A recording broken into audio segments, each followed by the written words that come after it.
WARC is Vision Action Knowledge, and this first WARC webinar lecture is dedicated to Professor Govind Chandra Pandey.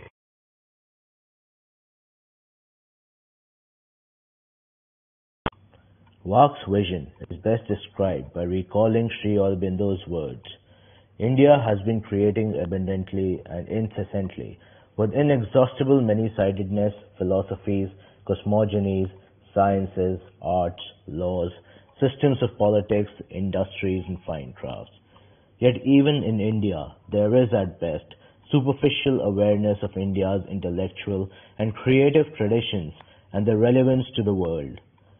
Part of the reason is the Indian education system itself that has voided its own knowledge legacy. Now the new Education Policy 2020 speaks of the rich heritage of ancient and eternal Indian knowledge and thought as a guiding light for this policy.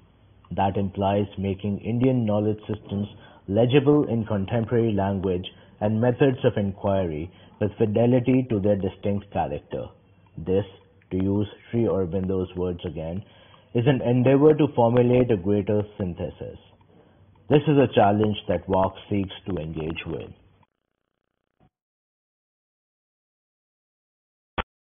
This lecture on artificial intelligence and Indian knowledge system imperative is delivered by Professor Subhash Kak. Professor Subhash Kak is Regents Professor at Oklahoma State University in Stillwater. He has worked on artificial intelligence, quantum information, and history of science. He is the author of 22 books that include Mind and Self, The Wishing Tree, The Circle of Memory, Astronomical Code of the Rig Veda, and Computing Science in Ancient India. He has deep interest in Vedic texts and the emerging science of consciousness, and is the poet par excellence with 6 books of poetry. Recipient of Padam Shri, he is a member of the Prime Minister's Science, Technology and Innovation Advisory Council.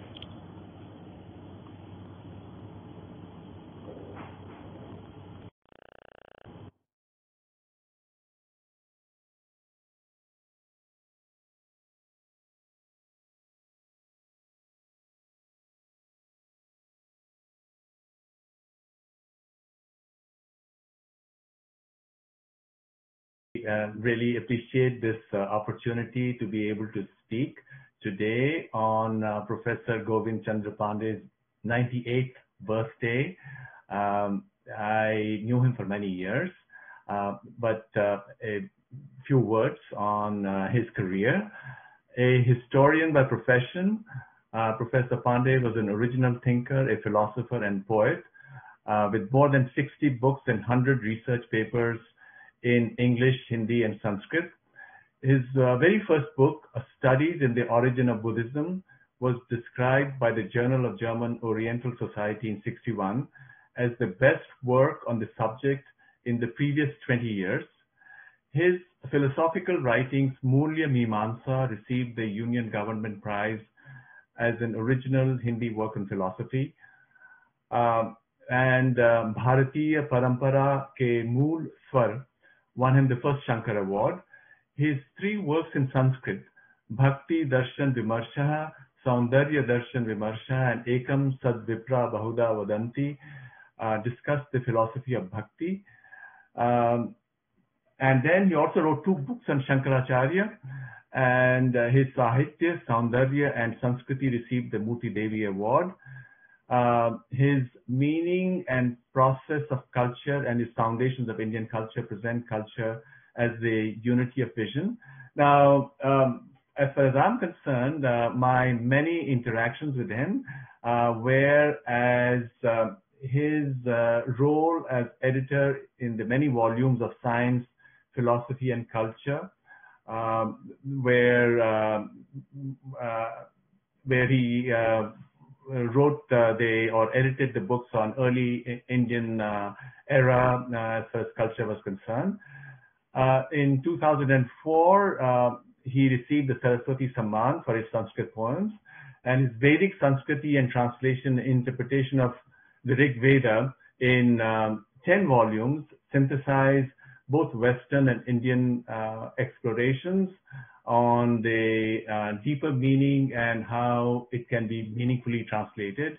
He served as the head of several prestigious institutes, including the Institute of Advanced Study in Shimla, and received several awards, including the Padma Shri in 2010.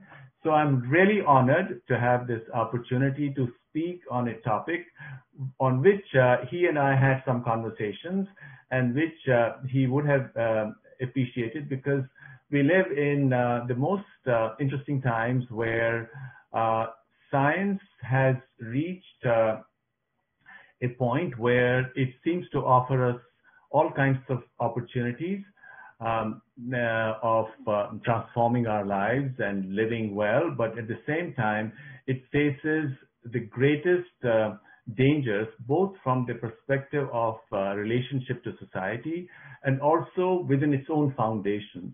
And I say all this to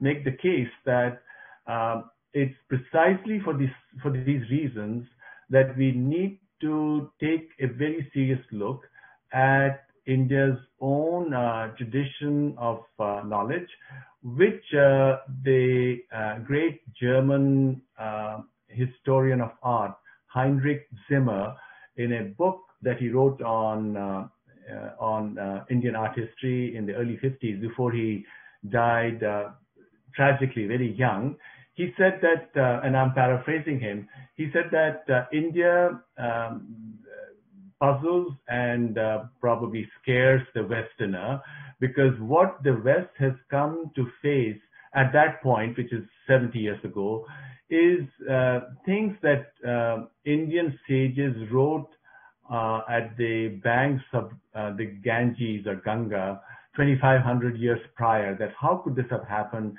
and where is it that India lies now, because certainly India 70 years ago was in a pretty precarious economic situation. So we need to square these opposites related to human condition, and also where India stands in the midst of that.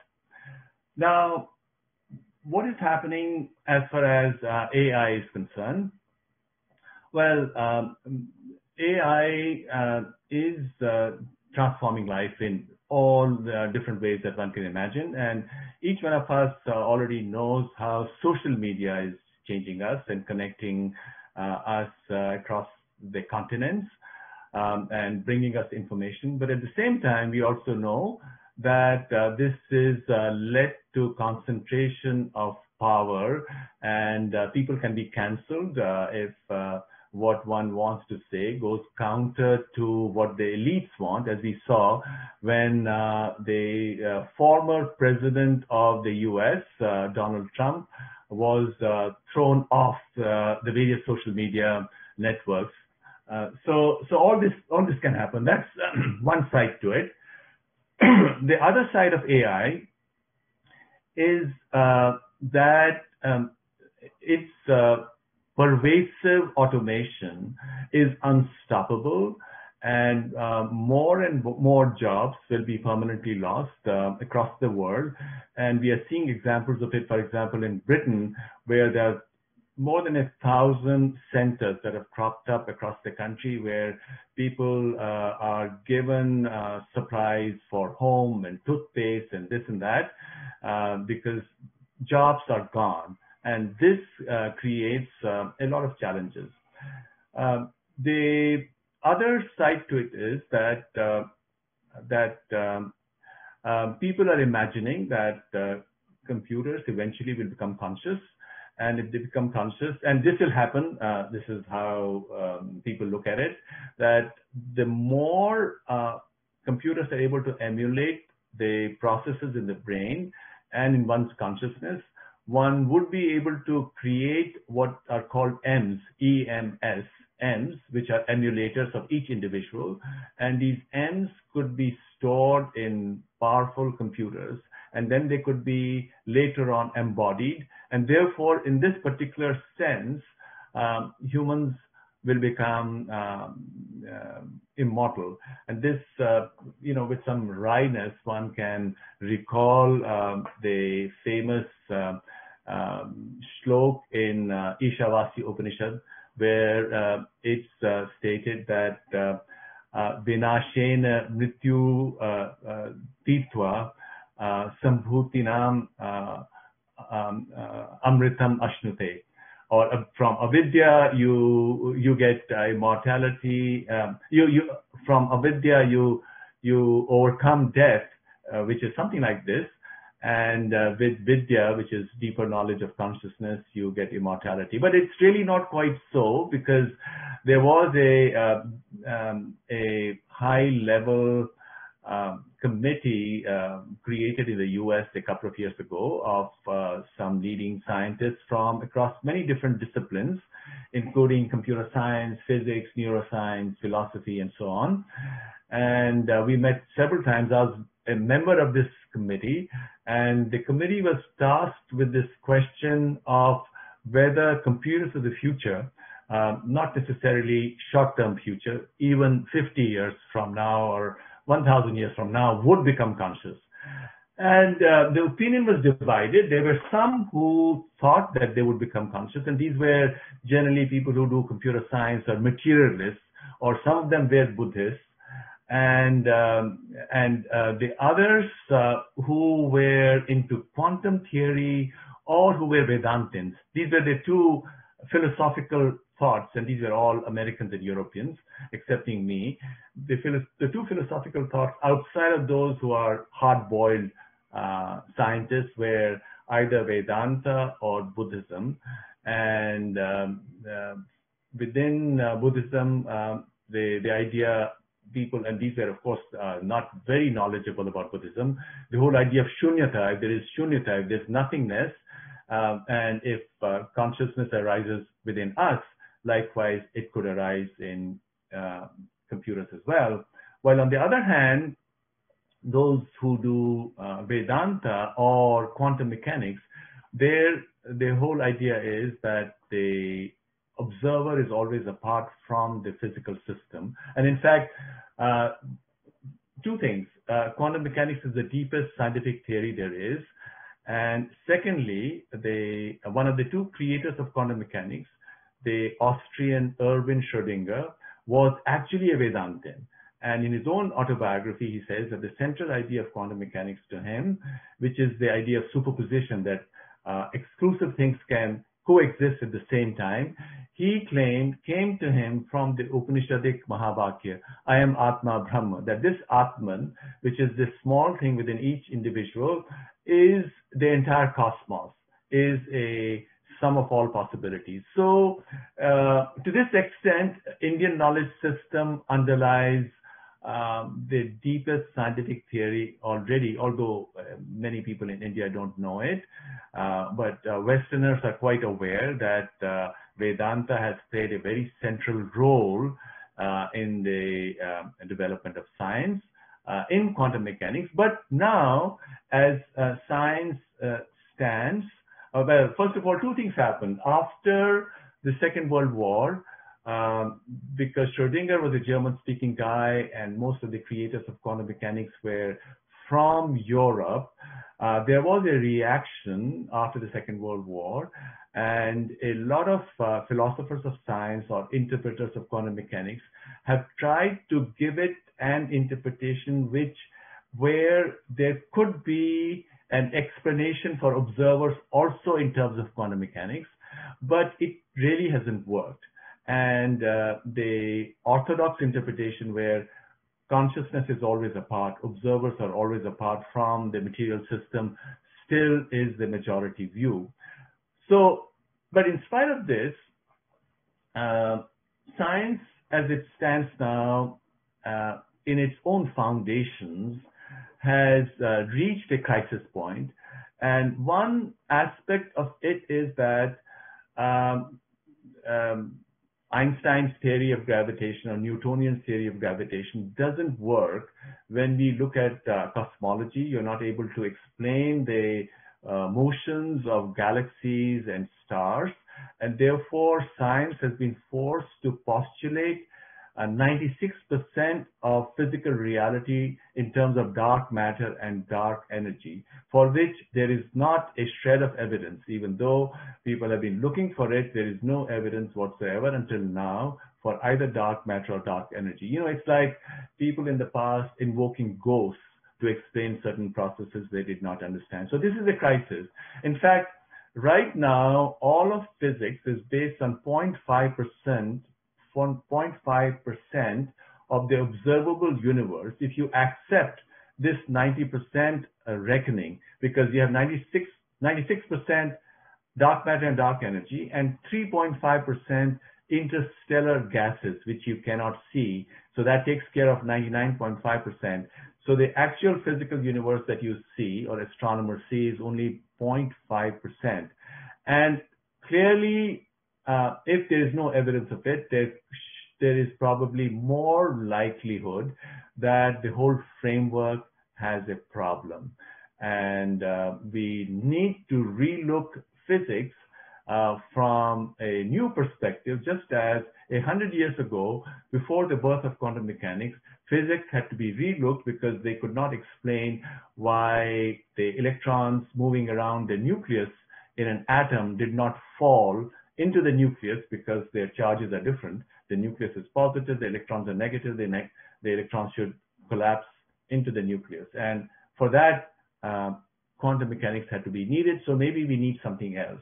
And that's where Indian knowledge system should come in, and I would make a case for it. But now, two other elements. You have computer science, and the silicon machine is not conscious, while the neuron machine inside the brain is conscious. So why is it that one of them is not and the other is? And the idea is that maybe it's just complexity, but once again, no evidence for it.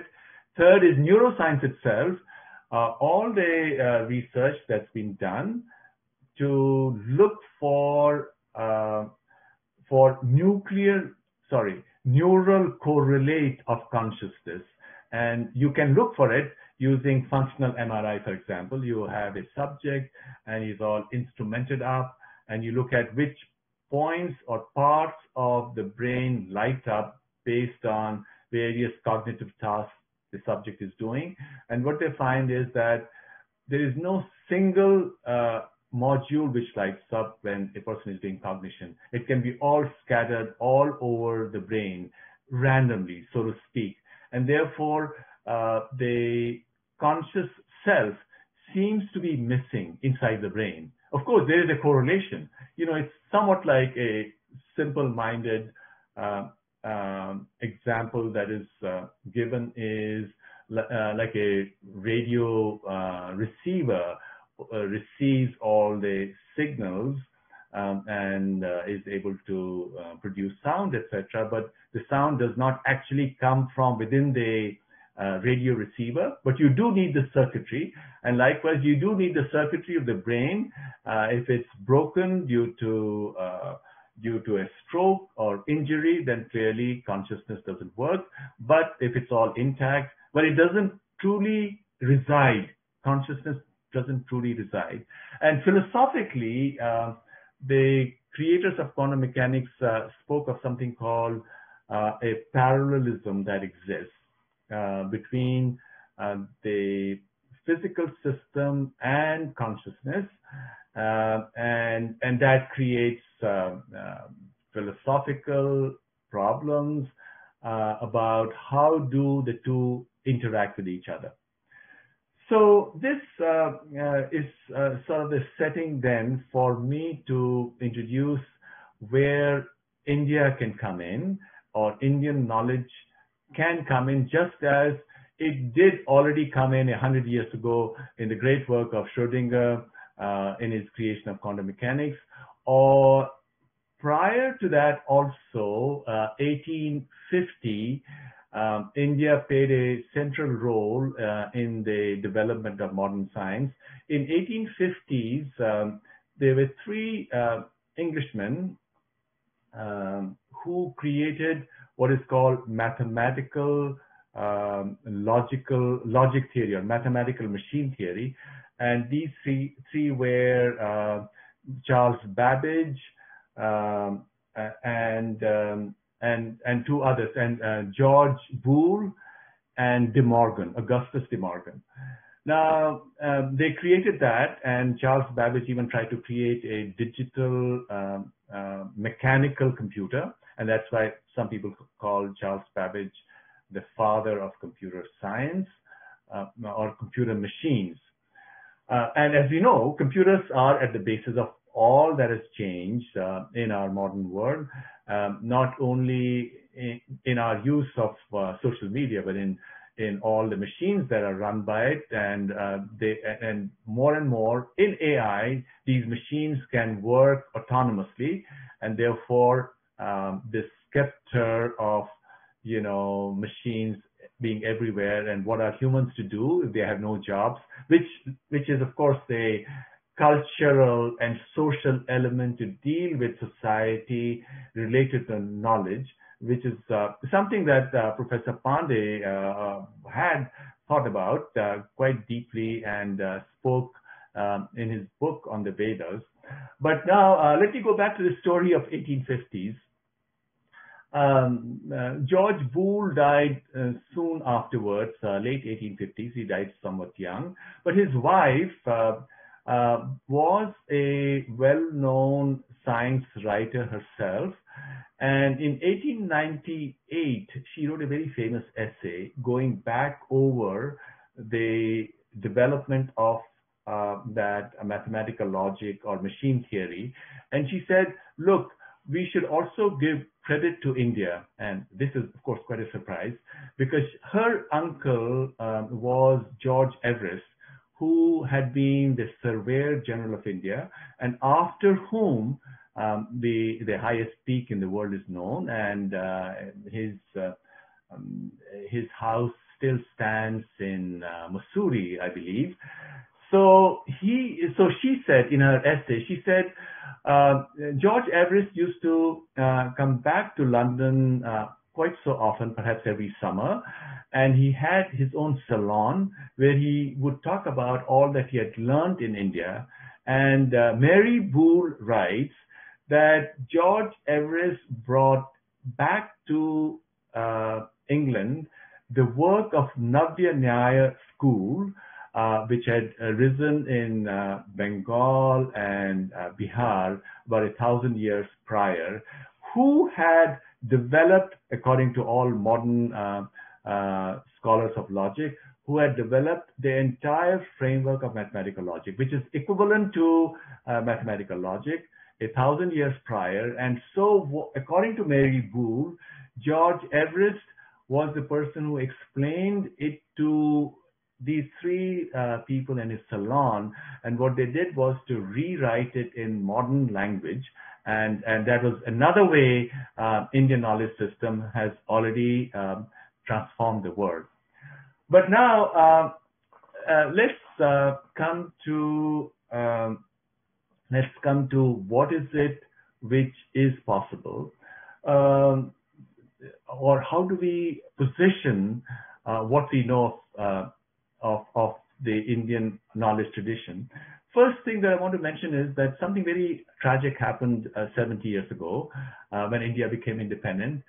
Prior to that, if you look at a great Indian scientists, C.D. Raman or J.C. Bose or S.N. Bose or Meghnad Saha, and certainly the amazing Srinivas Ramanujan, one of the greatest mathematicians ever, they were all connected to Indian tradition. They had been taught, in addition to Western science, they were also aware of what the Indian tradition was. For example, J.C. Bose, in a famous series of experiments, after he had done his revolutionary work on electromagnetic waves, and for many of you, it will come as a surprise that even though Marconi was the first guy to win the Nobel Prize in 1901 in physics for his work on transmission of electromagnetic waves, in the 1990s, IEEE, Institute of Electrical and Electronics Engineers, which is the premier body, upon review of scientific evidence, concluded that it was J.C. Bose who did all this prior to Marconi. So as far as history of science is concerned, this other central development which has changed the world has an Indian person as a part of it, J.C. Jagdish Chandra Bose. I was last year meaning before COVID happened, late '99. I was in Calcutta at his home, which is now the Bose Institute, delivering the annual Bose lecture. So it was wonderful to see where he sat and had conversations with Rabindranath Tagore and others, and an amazing and inspirational thing. But now so we have Indian contribution here as well. But what happened 70 years ago? Somehow, people who led Indian science at that time decided that all of Indian scientific tradition would not be taught, or Indian Shastras, which are science, which are universal knowledge, would not be taught because they were declared as being religious texts. And since India was going to be a modern country, we would just be connected to modern scientific river, if you will. And I think that's been a great, great mistake for two reasons. First of all, these texts are not religious. They are not devotional, if that's what we mean by religion. They are universal. They talk about problems, for example, in Vaisheshik Sutra, Vaisheshik Darshan. They're about what is physical reality. And yoga, as we already know, is about, consciousness in the body coming together, which is now transforming the entire world. You go to any country, including Saudi Arabia, you'll see women doing yoga. Of course, the asanas, but the asanas are the doorway into deeper knowledge. Or you have Sankhya, which is enumeration of various categories associated with evolution or creation, both at the cosmic level and the personal level. At the personal level, of course, we're talking about the evolution of the cognitive system. And then you have Nyaya, which is logic. So Nyaya and you have Sankhya and Yoga, Nyaya and Vaisheshika. Nyaya is analysis of language in terms of its atomic constituents, and Vaisheshika is analysis of the physical world in terms of its own atomic constituents. And then Sankhya and Yoga are likewise a pair. And then you have Mimamsa, on which Professor Pandey wrote. Mimamsa, which is analysis of ritual and different categories which we take in to understand our world at a individual level. And then Vedanta, which is a theory of everything, theory of reality. So we see that these are three pairs, which is as if we were standing in a cube with 6 walls, right? In a cube, there'll be 6 walls, floor, the ceiling, and the 4 walls. And they describe these orthogonal views of reality. And they explain a lot. First of all, they provide insights which are not entirely identical. And this is where Western science has hit a roadblock, trying to create a unified theory, which is what Einstein did, and which many other people have tried to do as well, ends up nowhere, because the central Upanishadic or Vedic perspective was that reality is para, it's transcendental, and our language deals with apara, which is relationship with properties of either abstractions or real things, which are materialistic or which can be associated with physical objects or conceptual objects. So reality is transcendental, it goes beyond, and therefore language would always be insufficient Apara is always insufficient in describing um, um, para, and that's why there can be paradoxes. Bhartrihari and many others, the Upanishads itself, um, saw these paradoxes, which have also been now discovered, for example, in the study of language, say by Bertrand Russell and Wittgenstein and many others in the last 100 years.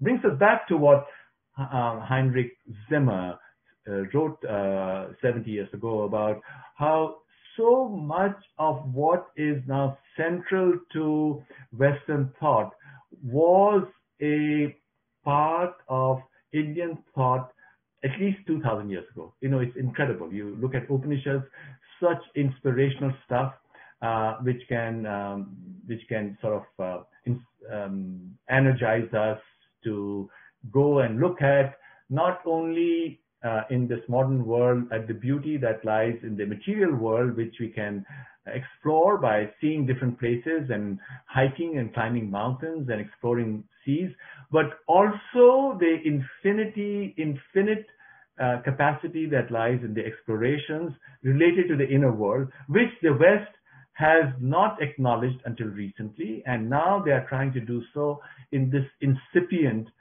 emerging science of consciousness, where scientists from many different fields are coming together, trying to see what can be done. So this is where this potential lies, and in physics, in philosophy itself, because philosophy was one of the central things, and in Indian thought, because through philosophical thought you sharpen your arguments, and then you approach material or ethical or cultural questions with that sharpened mind, because the mind ultimately is an instrument, which is truly correct. Antahakaran is an inner instrument, and you need to sharpen it through education, as Narad, for example, tells Yudhishthir that this is what the objective of education should be in the Bhagavatam, that the objective should be to sharpen one's thought.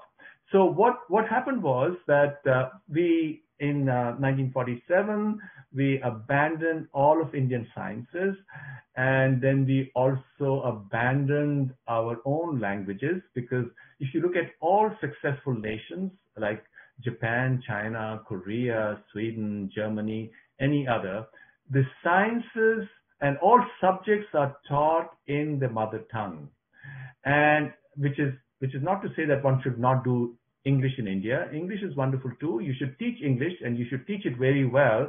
But where we made a huge mistake was not to teach other subjects in the mother tongue, because that led to a situation where our development of our intuition has been rather shallow, which is the reason why we haven't done so well in creative affairs in the last 70 years, in contributions in science or the arts or any other subject. Clearly, there's much more that was done when India was so much poorer off for many historical reasons. We do know that prior to the coming of the English in 1800s or late 1700s, India's share of the world economy was 25 to 30%. By the time they left, the English left, in 1918, there's a big study, India's share of the world economy had shrunk to 1.8% from 30%. And then after the Second World War, when the English did allow, after a long time, India to develop some of its own factories, it probably crept up to 2.5% or so. And even now, it's hardly in the 5% range. So just imagine, economically, India was so much better off, even after centuries of warfare before the British came. So what we needed to do, or what we need to do now, this is of course just a recipe in passing, is to connect to the Indian sciences in a more organic way through our own languages, and which is not to turn our back on the West. We should also embrace the West, and English is wonderful. It's also helped us in the back office work, but back office work does not open the amounts of jobs, which is what some of the leaders of industry are saying, this is what we should do. We should have even more of English. I think it's a big mistake because back office is going to shrink because of AI. What we need to do is to focus on products, which is what China and Japan and Korea and even Vietnam are doing. While what we've been too afraid to do it, and partly because we've lost self-confidence because we're not connected back to our tradition because of these decisions that were taken 70 years ago, that India will not teach its own scientific tradition to its students. Because science ultimately, or creativity ultimately, is not just facts. It's something much more subtle, which draws upon unstatable insights, which are a part of one's intuition. And for that, India, where we accept para, provides, and it's indeed true. Why we shouldn't accept para just because somebody has said it. But look at the story of, look at creativity. Jacques Hadamard, a well-known French mathematician, 70 or 80 years ago, he did a poll. He wrote to the leading mathematicians of his time, and he asked them, how did you come by your great discovery? And most of them said, we made our discovery not by conscious thought. We either saw it in a dream, or we were in a daze, or it came spontaneously. So creativity, which is where one is truly connected to this infinite reservoir, which exists in each one of us, because it's the same consciousness. According to Vedanta, according to the Vedas, it's the same consciousness which is within each individual. It's like the outer sun mirrored in a million different pots of water. You see the same disk.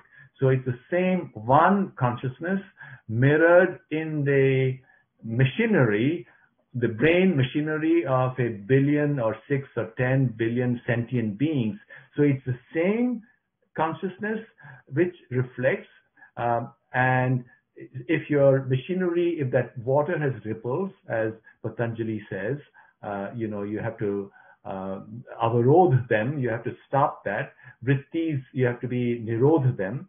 So you have to make it as calm as possible, because that's when you see all that brilliance completely reflected within you. And this is what Ramanujan used to say. As you know, Ramanujan was self-taught, and when he wrote to Hardy in Cambridge, Hardy was astonished at those equations because there was no mathematical background to them.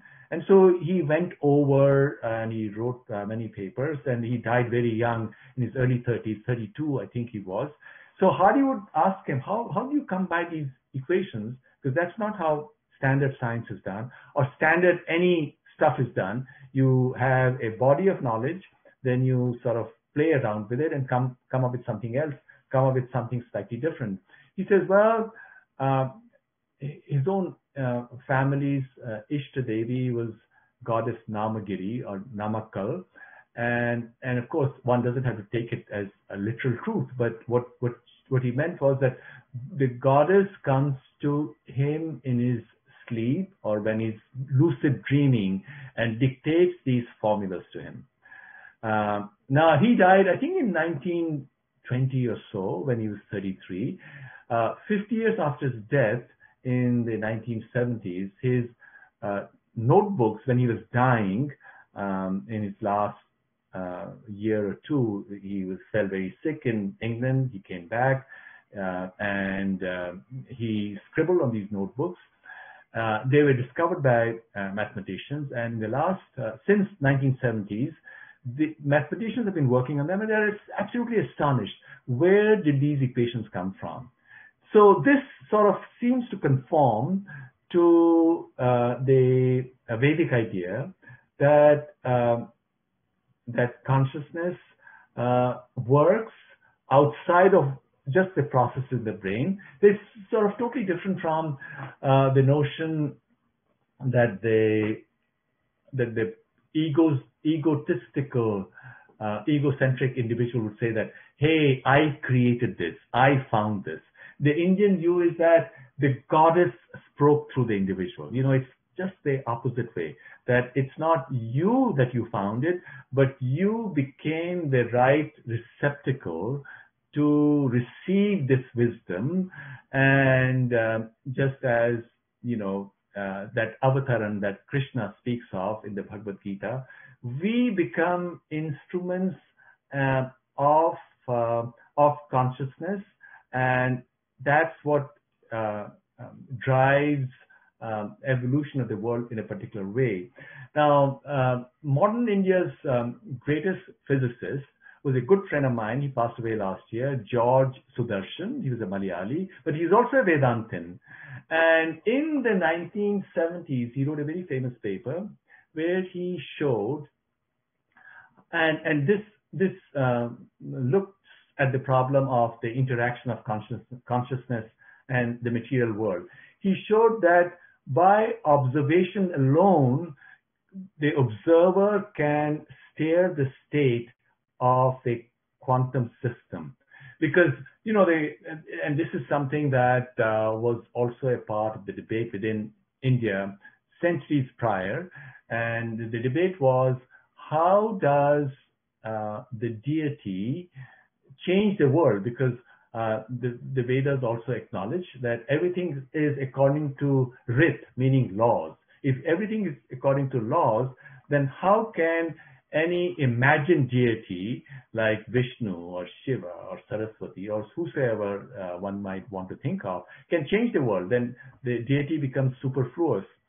So as a counter to that, the rishis came up with this idea of what is called Drishti Srishti Vada, which means that through Drishti alone, Srishti is done. Drishti meaning through observation alone. So what George Sudarshan and his student Misra discovered in 1970s in their famous paper, and this has been demonstrated to be true in lab experiments across the world, that through observation you can steer the state of a system, and therefore here is a mechanism, because after all we've been looking for this mechanism. How do the two interact? So to come back, let me tie up all the loose ends. Where the Indian knowledge system, which is you know, this whole conception of the world as an interplay of consciousness and materiality can come in, is that wherever sciences have reached a dead end, as in modern cosmology, where we are compelled to invoke dark matter and dark energy, 96% of it, we need to go back and look at the whole question of the observer afresh. And in fact, even Einstein in 1905 or prior to that, 1903 onwards, when he was a young man, what brought about the relativity revolution was to bring in the observer. And the moment you bring in the observer, the whole question of the speed of light being constant, etc., comes in, and that changes a lot of the stuff. But perhaps a relook is required in all of the science fields which have reached a kind of a dead end, cosmology, neuroscience, computer science, and that would be one big thing. But even going beyond that to humanistic subjects, humanistic sciences, politics, social science, how to deal with the emerging challenges and huge challenges that are there for entire humanity related to mass unemployment. As I mentioned, it's already upon us. I can speak of, let's say, the field of education with technology, the technology which is allowing all of us to talk and interact with each other across different continents. With technology, you can have a single studio or a set of studios in one place in the world, and all of the students could be listening to the lectures by these great professors at one time. So what about all the millions of professors and teachers we have right now? What will they do? Where will their jobs go? If self-driving cars become a reality, and technologically they are already a reality, but once they start being employed, right now it's estimated that about 70% of all the jobs in a developed nation such as the US are related to transportation. If all of these jobs go away because of self-driving cars, then what will human beings do? What will these people who are displaced from their jobs will do? Now, many people, industry leaders and elites, are thinking about it.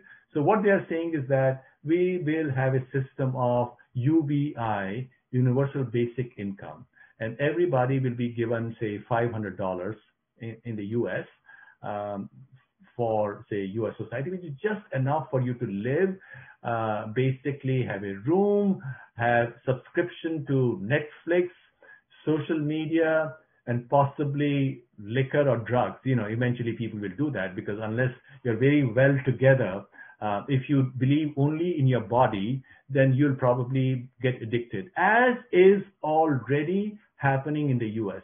Did you know that last year, 90,000 Americans, able-bodied, good-looking, in their 30s, with young children, many of them, because of their addiction to opioids, 90,000 of them died of overdose.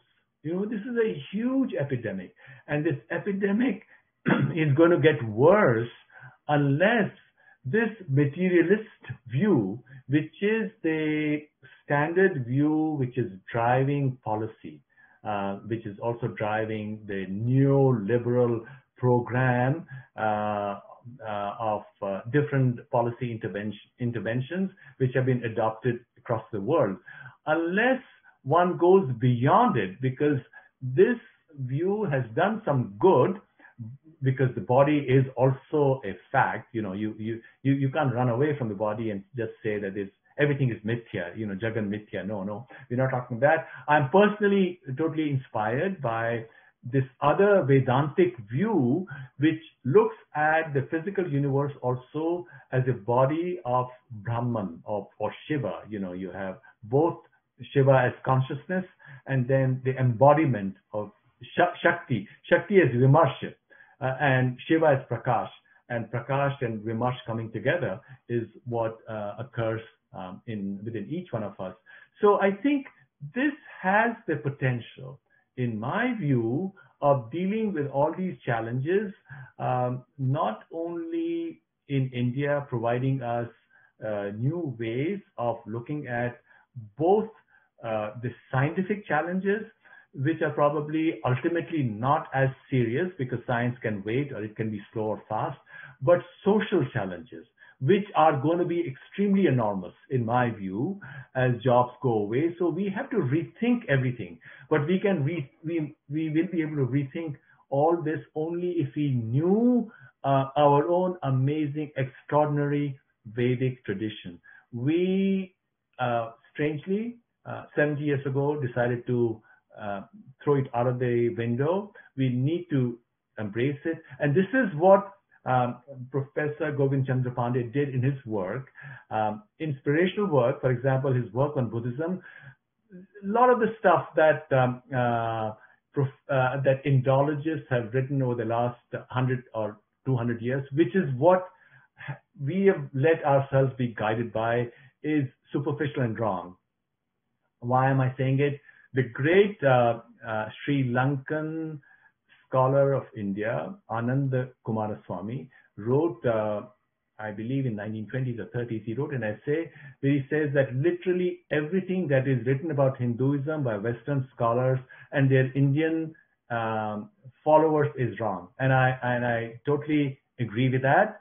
we need to go back to these texts in a vital way. They are universal texts. First of all, they are not religious in the sense, in that pejorative sense that we ascribe to that word. They are universal texts, and we need to be connected to them, and we would then find many different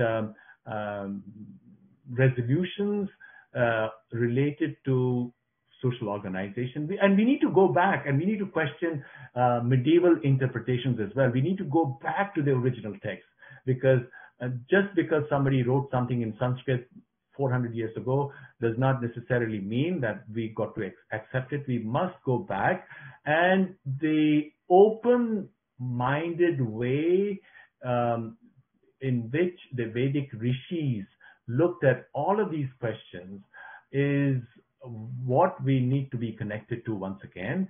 And I've argued that instead of just say 6 Shad Darshanas, we need to go and enlarge it to 9 darshanas, and the other 3 can be spanda, the vibration associated with consciousness, can be kala, the mystery of time, and finally Shaiva Darshan, where Shiva really is a name for consciousness. This is the frontier that modern science has come to, and everybody acknowledges it. And not just science, also medical science. You know, medical science itself is facing a crisis. Allopathy is facing a crisis because, and this is something that researchers know, 70 to 90% of all the clinical papers that are published in medical journals cannot be replicated. There's a huge replication crisis of medicine, psychology, and all these social sciences. And how do we reformulate these questions by bringing in the observer central stage, as the observer needs to be? You know, and you can't treat the body without also thinking of the mind. Allopathy only treats the body, leaves the mind out, which is why it cannot explain placebo effect. You know, just by, if you're given a sugar pill, 34% of the cases people get better. In fact, they can also have side effects if they are given placebos, so long as they think that they are being given a medicine. So how does that happen?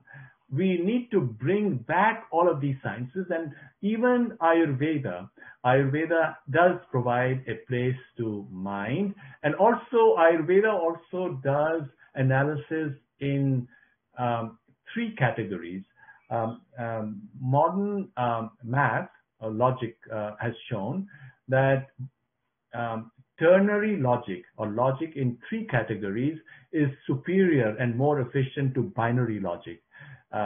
So the manner in which well and not well dichotomy has been set up as a foundation of medical science probably needs to be relooked. And we need to make all of these vital sciences, and not just be connected to the samhitas that were written 2,000 and 2,500 years ago. All of this needs to be vitalized, revitalized. And I think that will be great, both for India and for the entire world. And perhaps we would not be talking of Indian knowledge system as something provincial, as something small, but as something which is universal. So with this, I stop. Thank you very much.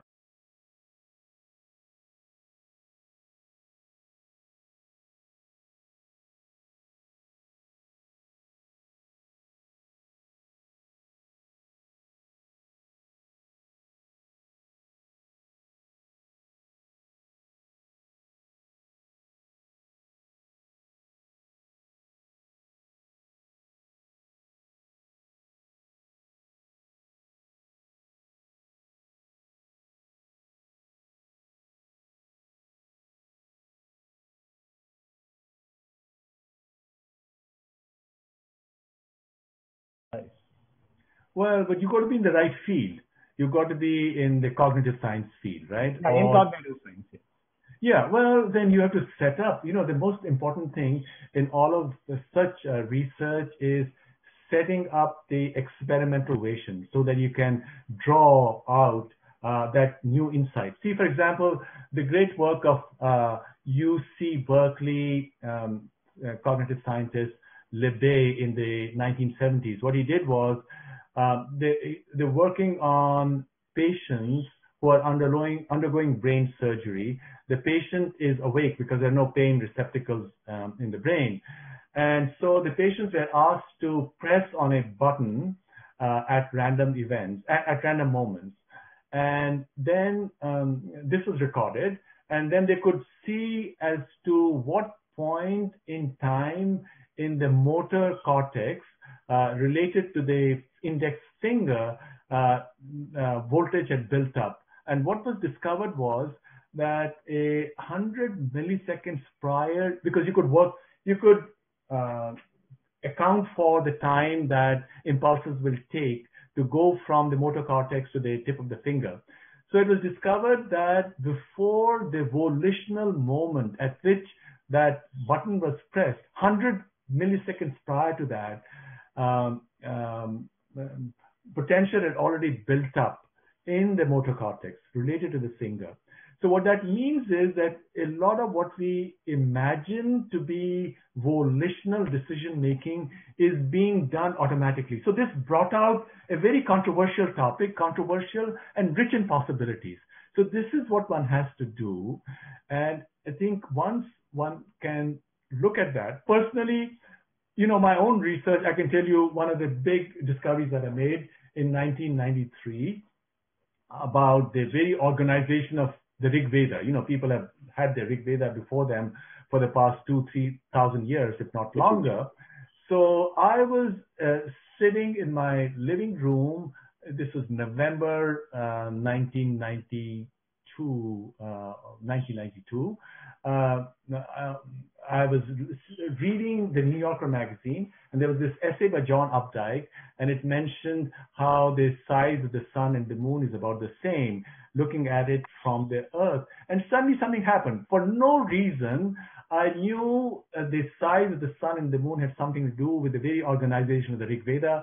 I rushed to my library, pulled down a volume, looked at the organization. I've written many research papers, both in the West, in Royal Society, in Vistas in Astronomy, in Indian journals on this, and it wrote a book also called The Astronomical Code of the Rig Veda.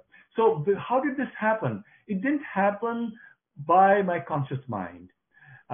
It happened, at that moment, my mind was receptive.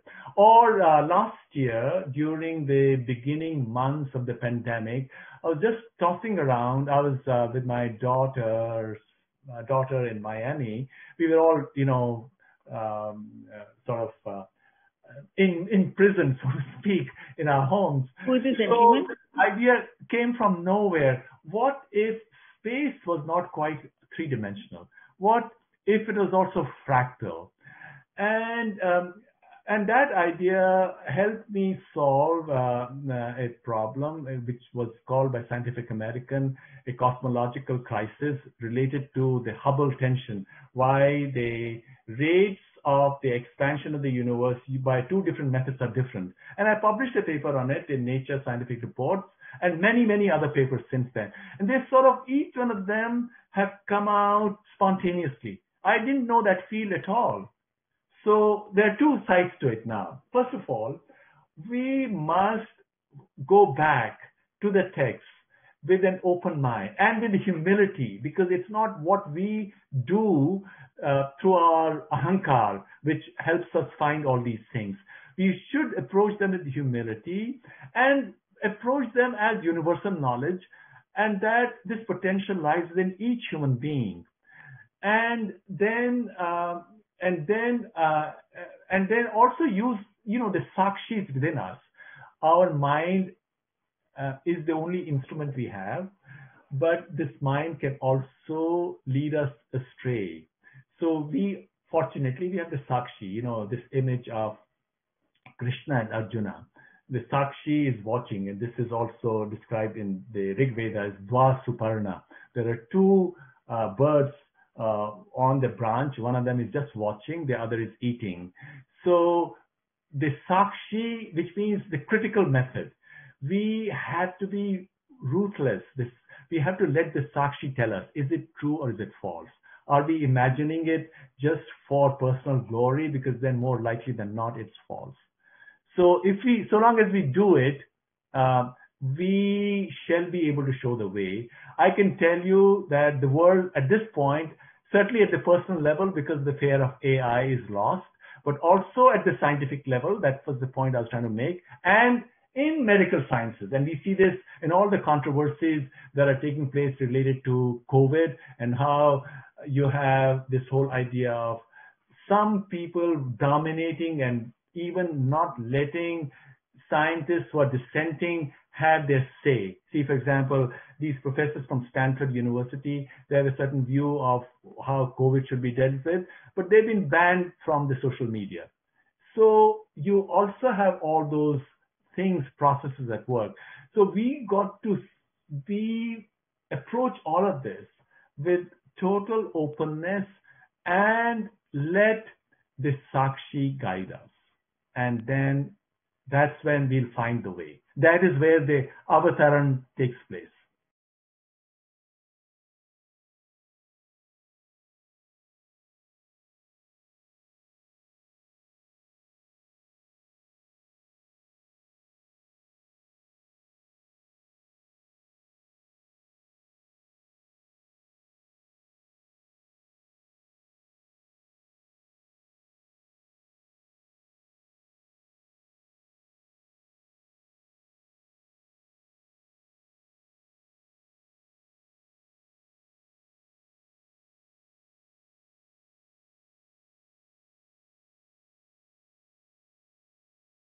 Well, there are two sides to it. One is, of course, one's own sadhana, right?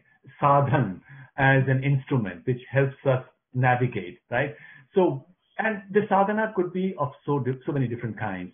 One sadhana could be art, could be dance, could be color, could be whatever. One could just be a gardener. You know, one can have amazing insight no matter what one's profession and career is or what one's position is.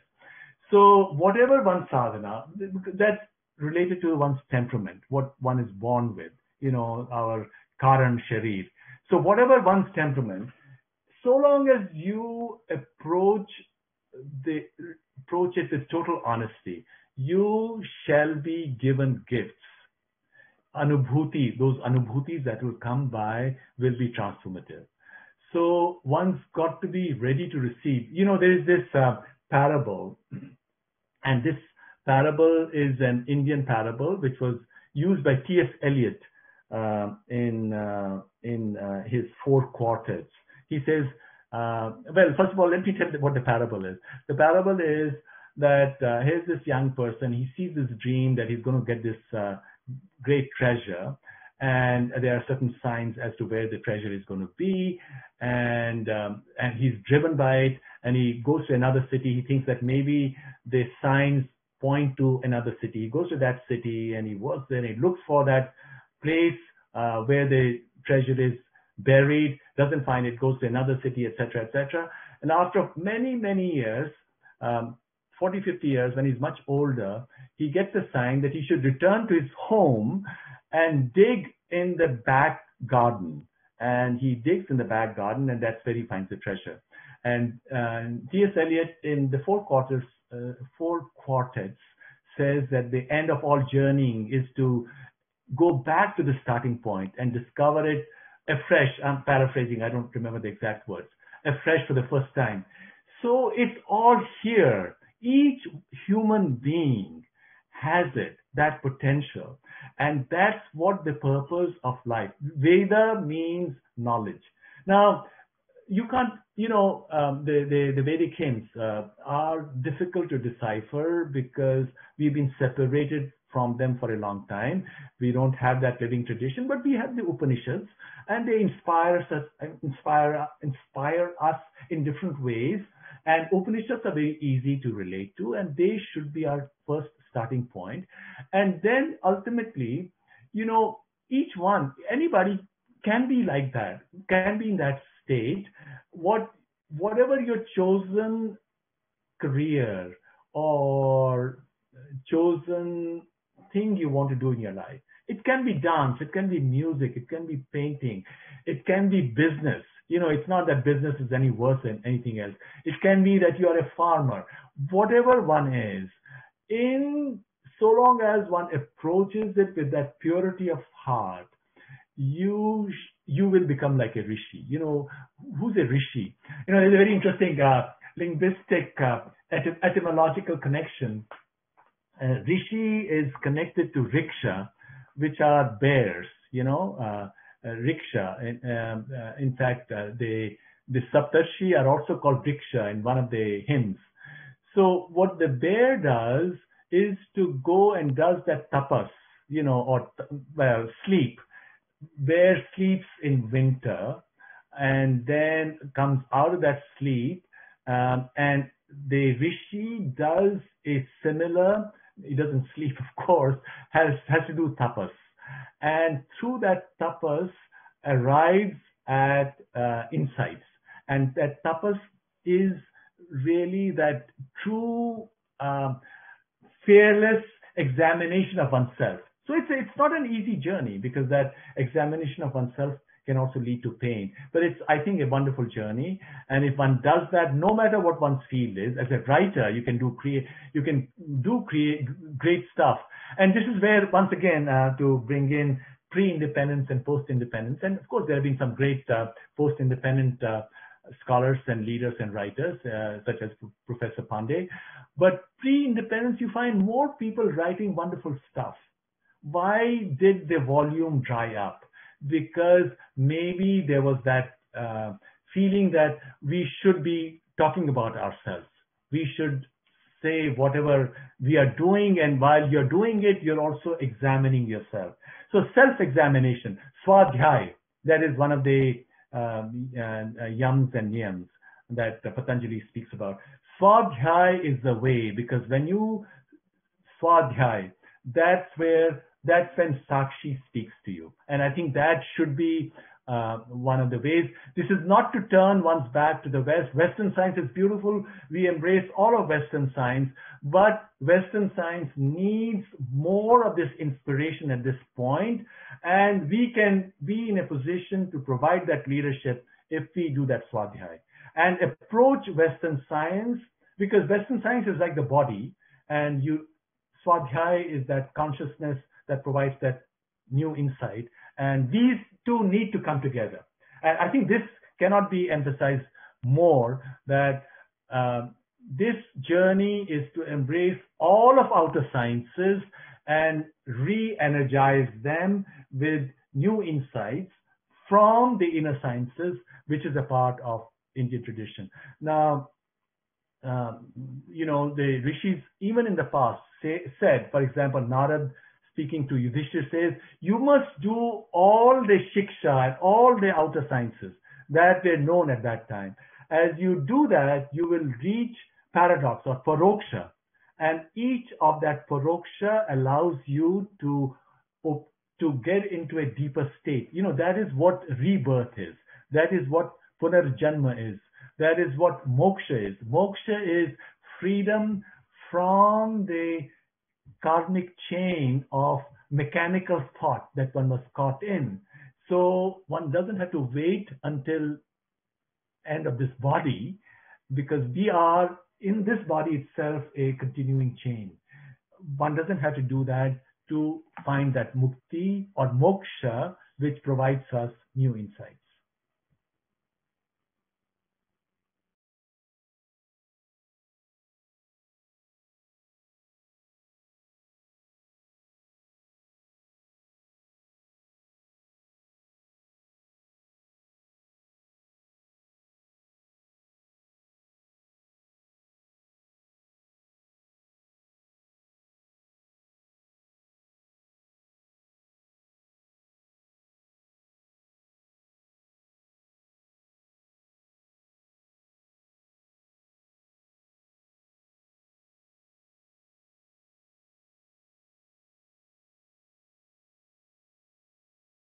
In my view, most Westerners, excepting perhaps for those who do Indian studies, who have a vested interest in dominating how India is interpreted, they say, no, this is what ancient India was.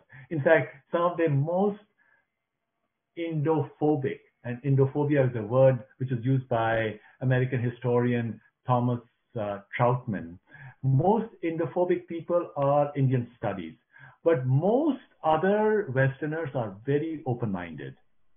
And there are also wonderful scholars within Indian studies. I should not use too broad a brush to tar everybody, but there is also what's being called Indophobia, and not just by me. This is the famous scholar Thomas Trotman saying.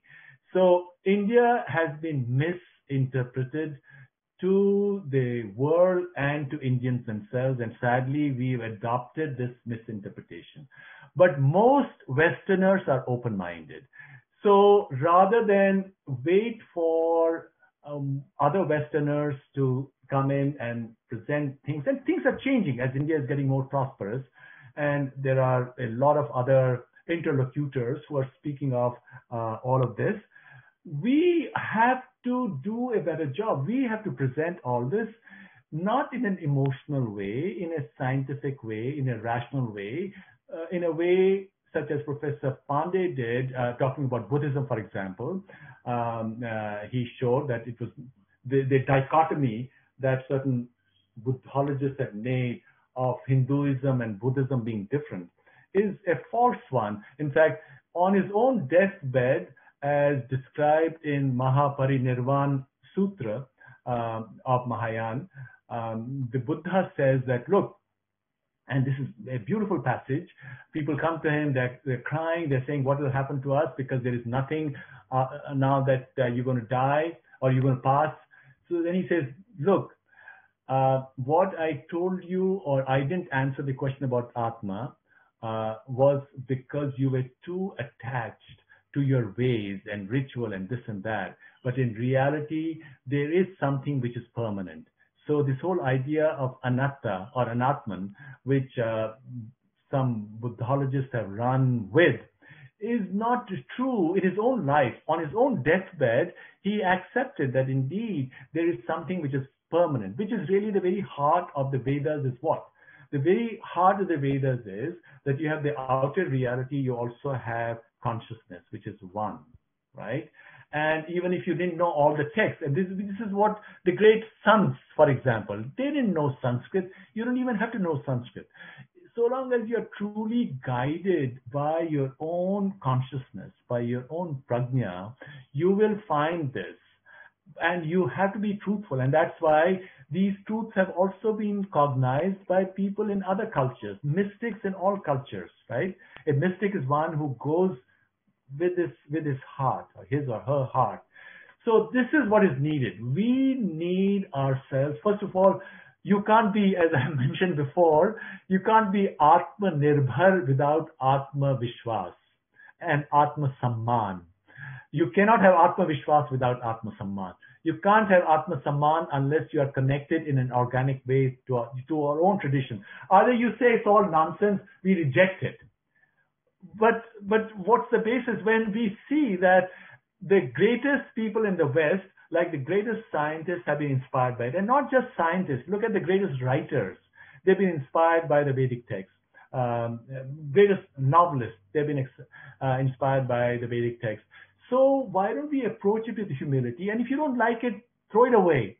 But I can assure you, it's universal stuff. It's nothing about higher and lower. It's about the gifts which are accessible to every human being. It's about self-transformation. It's about yajna. Yajna is ultimately self-transformation. It's the whole, you will see our own tradition with fresh pair of lights, as T.S. Eliot promises. And T.S. Eliot is only he is only echoing, as we know. He in another of his poems, in The Wasteland, for which he won the Nobel Prize, he talks about, I think in Brihad Aranyak Upanishad, there is this prasanga of da da da. What the thunder said, the thunder says da da da, and what does da means for the asuras, for the devas, the asuras, and for the humans, and we have to take that. And once we connect to it in an organic way, I can assure you wonderful things will happen, both at the personal level and at the national level. Because although, we are saddened by how we fall short in so many different ways in all these competitions at Olympics and other intellectual things, that's because we still lack Atmavishwas, and we lack Atmavishwas because we are not doing Atmasamman. We must do this, approach it with humility and without preconceived notions.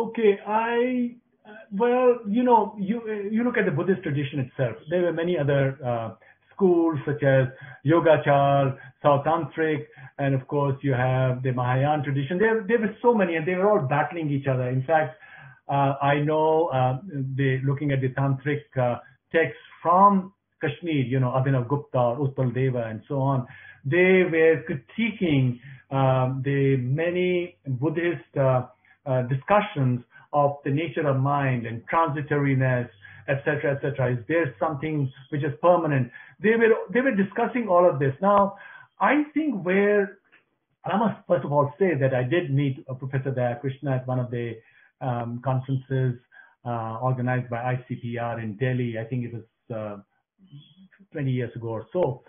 So I think where I believe there is an important insight is that the darshanas are not supposed to be consistent. And I think this is a very important insight. They're not supposed to be consistent because they are looking at the para from different walls, and each of these walls is facing a different direction. Of course, we are mixing images here. But what they are supposed to do, in my view, rather than, accepting now here the Vedantins are making fun of Mimansaks or of the Vaisheshikas and so on, from a personal perspective, the insight here is that you are supposed to reach those points of contradiction which allow you to have that epiphany. Now I'm mixing a Christian term here, epiphany, which makes your mind jump to another state, your consciousness jump to another state of discernment. So you've had all of those serious disputes within the Indian tradition, which is wonderful because you follow those disputes to sharpen your own examinational or investigational instruments or tools in your mind.